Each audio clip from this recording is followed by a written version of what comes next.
O ex-deputado federal Daniel Silveira, que está preso em regime fechado desde fevereiro do ano passado, escreveu uma carta para elogiar a atitude da Assembleia Legislativa Capixaba. No documento, Silveira afirma que violações de direitos, entre eles de parlamentares, fizeram o Brasil ter a sua imagem arranhada internacionalmente. Segundo o ex-deputado, pessoas se utilizam da máquina pública, abre aspas, para perseguir explicitamente opositores políticos, fecha aspas. Ana, acho que a gente pode juntar aqui as duas informações, as duas notícias aí para comentar. O Piotr bem falou que no caso do deputado Daniel Silveira, né, a Câmara aprovou, né, a prisão, a manutenção da prisão por ordem do ministro, por ordem do STF, diferente do que ocorreu ali na Assembleia do Espírito Santo. Então, Paula, o que aconteceu com a cessação da Assembleia do Espírito Santo pode ser uma boa faísca para a retomada da proteção às nossas leis.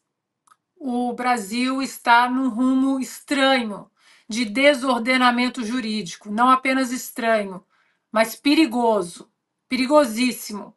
E o que a Assembleia fez foi um banho de coragem, um exemplo para ser seguido por todas as assembleias legislativas no Brasil, mas principalmente pelo senhor Arthur Lira e o senhor Rodrigo Pacheco, que se escondem atrás de uma covardia inacreditável, mas que é histórica também, que vai ficar na carreira deles, né? Um banho de decência e, principalmente, Paula, um banho de proteção às nossas leis.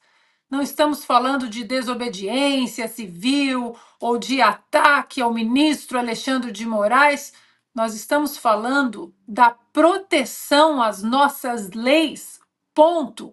Que nem o senhor ministro Alexandre de Moraes está acima delas. Eu cito sempre o caso do xerife Villanueva, aqui de Los Angeles, porque foi exatamente o que ele disse ao governador Gavin Newsom, depois de um ano da Califórnia completamente fechada, escolas, estabelecimentos, tudo.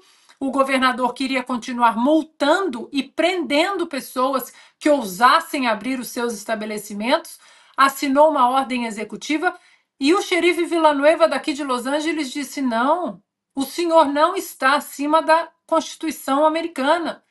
Eu não vou obrigar as pessoas a ir contra a Constituição americana e obedecer uma ordem inconstitucional que não tem legalidade alguma. Então, Paula, o deputado Daniel Silveira está preso até hoje pelas palavras, né, que já seria um crime no Brasil, e aqui podemos discordar das palavras do Daniel Silveira, como ele entregou a mensagem, mas ele tinha a proteção da nossa Constituição, mas ele foi preso, não foi pelas palavras proferidas, mas pela covardia da Câmara, que se ajoelhou diante da pressão do Supremo Tribunal Federal, que hoje, infelizmente, segura todos os parlamentares pelo pescoço como reféns. Ou vocês fazem o que nós queremos, ou simplesmente desengavetamos inquéritos e processos aqui sobre todos vocês. É preciso começar a rediscutir, Paula, a extinção do foro por prerrogativa de função, esse famigerado foro privilegiado. Isso está deixando o Congresso de joelhos a um Supremo Tribunal Federal ativista e político. O senador Girão já disse que um projeto para extinção do foro por prerrogativa de função já foi passado no Senado, então que agora façamos pressão na Câmara, porque sem esse foro por prerrogativa de função, os nossos parlamentares estarão livres, pasmem, para defender a nossa Constituição.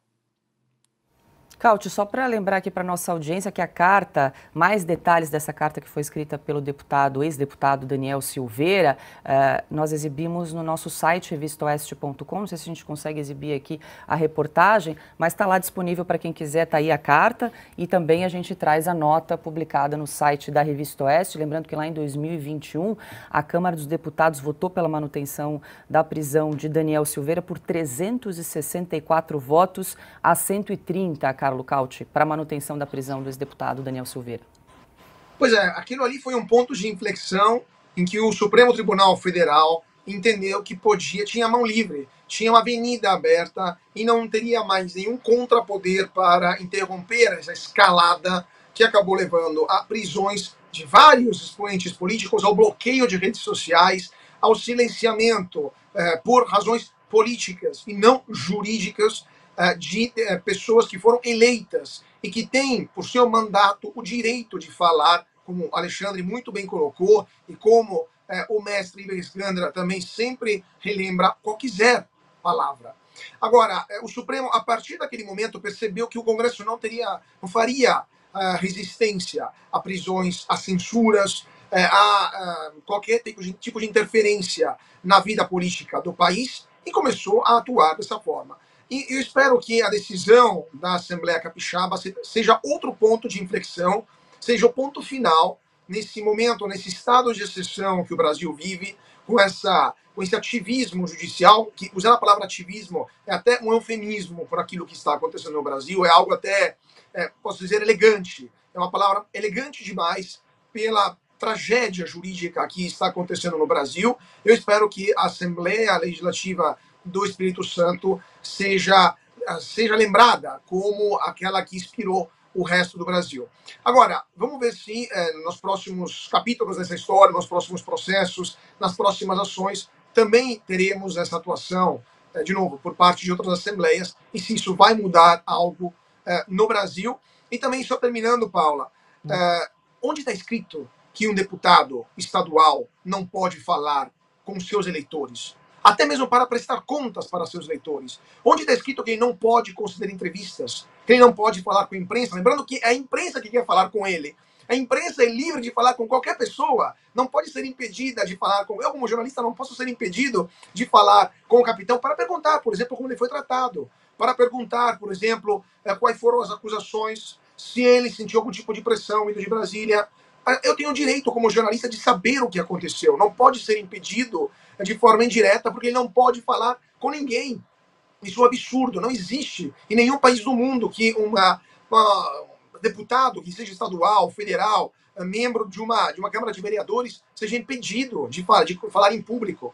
Então, mais uma vez, o arbítrio está sendo desmontado passo a passo, mas ainda estamos só no começo dessa batalha para a volta à normalidade democrática no Brasil.